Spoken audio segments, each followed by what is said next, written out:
बढ़ाएं अपना कदम सक्सेस की ओर शिखर करियर इंस्टीट्यूट के साथ। शिखर करियर इंस्टीट्यूट पूर्वी भारत में एकमात्र कोचिंग संस्थान जो एक्सक्लूसिवली है मेडिकल एंट्रेंस एग्जाम के लिए। नमस्कार, बहुत बहुत स्वागत है आपका भारत लाइव में। जैसा कि आप सभी जानते हैं कि लगातार बिहार में अब राजनीति उथल पुथल के तरफ बढ़ चुकी है और इस उथल पुथल में कहीं ना कहीं सरकार के नीतियों को लेकर के विपक्ष पूरी तरह से हमलावर है।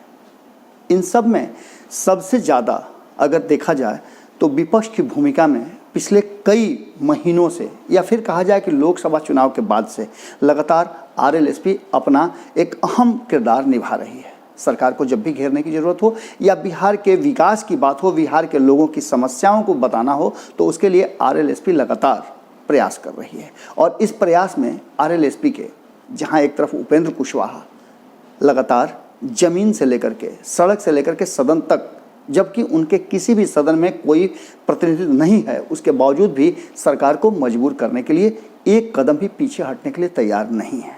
कोरोना संक्रमण के दौरान भी लगातार जहां एक तरफ पटना से लेकर के दिल्ली तक सरकार के क्रियाकलापों को उजागर करने का काम उपेंद्र कुशवाहा ने किया, वहीं माधव आनंद जो उनके हनुमान कहे जाते हैं, वो लगातार कहीं ना कहीं राज्य सरकार और केंद्र सरकार को कई तरह की नीतियों पर उंगली उठाते नजर आए हैं।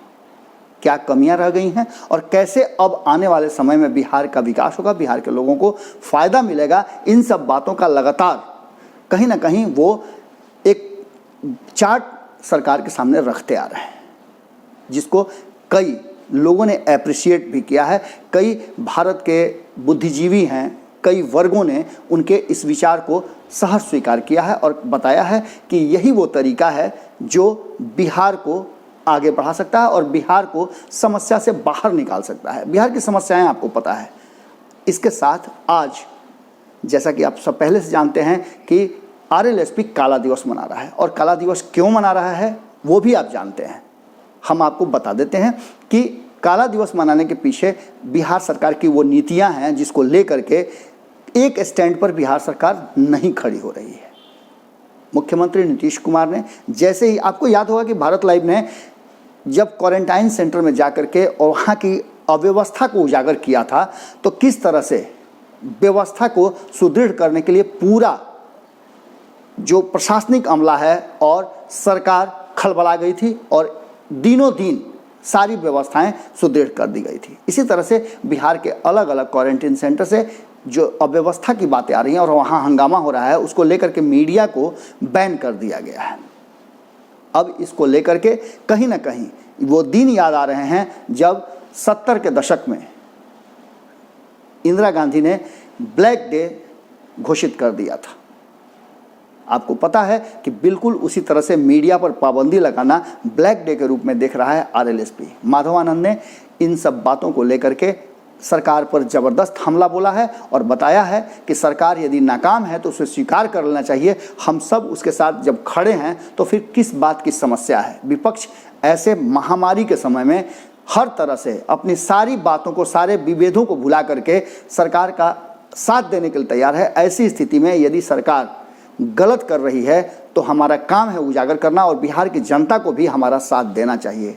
आज ब्लैक डे के अवसर पर आरएलएसपी ने पूरे देश भर में जहां भी उनके लोग हैं, उनके पार्टी के कार्यकर्ता हैं, सदस्य हैं, सभी ने उपवास रखा और ब्लैक डे के लिए अनशन और धरना भी किया। सुनिए हमारे साथ जब बातचीत हुई तो क्या कहा माधव आनंद ने। कैद है मीडिया, जनता है विवश, बैठे धरना पे मनाए काला दिवस। इस कोरोना के संकट के घड़ी में बिहार सरकार पूरी तरह विफल रही है और विफलता के कारण जो मीडिया लोकतंत्र का चौथा स्तंभ है उस पे सरकार प्रतिबंध लगाने का काम किया है। मैं सरकार से कहना चाहता हूं, यह मीडिया ही आपके अच्छे कामों को भी उजागर करता है और आपकी नाकामियों को भी उजागर करने का काम करता है। आज बिहार में जो क्वारंटीन सेंटर की जो हालात है, उस हालात को अगर मीडिया के बंधु जान जोखिम पे डाल के अगर सरकार के सामने अगर प्रस्तुत कर रहा है तो आप उस पर प्रतिबंध लगाने का काम करते हैं। मैं बिहार सरकार से कहना चाहता हूं, आज हम लोग काला दिवस मना रहे हैं। आपके नाकामियों को लेके हम लोगों की जो 5 सूत्री मांगे हैं, उन 5 सूत्री मांगों को आप मांगने का काम करें। ये बिहार वासियों के हित में है, बिहारियों के हित में है। आप अपने अहंकार को छोड़कर हम लोगों की 5 सूत्री मांगों को मांगे, नहीं तो हम लोगों का आंदोलन लगातार जारी है और आगे भी जारी रहेगा। हम लोग बिहार की जनता को परेशान में नहीं देख सकते हैं और यह आपका कर्तव्य बनता है कि बिहार की जनता की परेशानियों को आप दूर करें और मीडिया पे लगाया गया प्रतिबंध आप अविलंब वापस लें। अगर ये वीडियो पसंद आई और वह बिहार के राजनीति और बिहारियत से सरोकार रखेनी तो सब्सक्राइब बटन दबा के चैनल के सब्सक्राइब कर ली। ओजे एगो घंटी बा, ओकरा बटन दबा देला से कुल सटीक और मारक खबर रुआ मुफ्त में मिल जाई। अगर रुआ पत्रकारिता के हमनी के नया प्रयोग में सहयोग कर चाहतानी तो ज्वाइन बटन दबा दी। पेटीएम नंबर नोट कर ली 9386816700। धन्यवाद।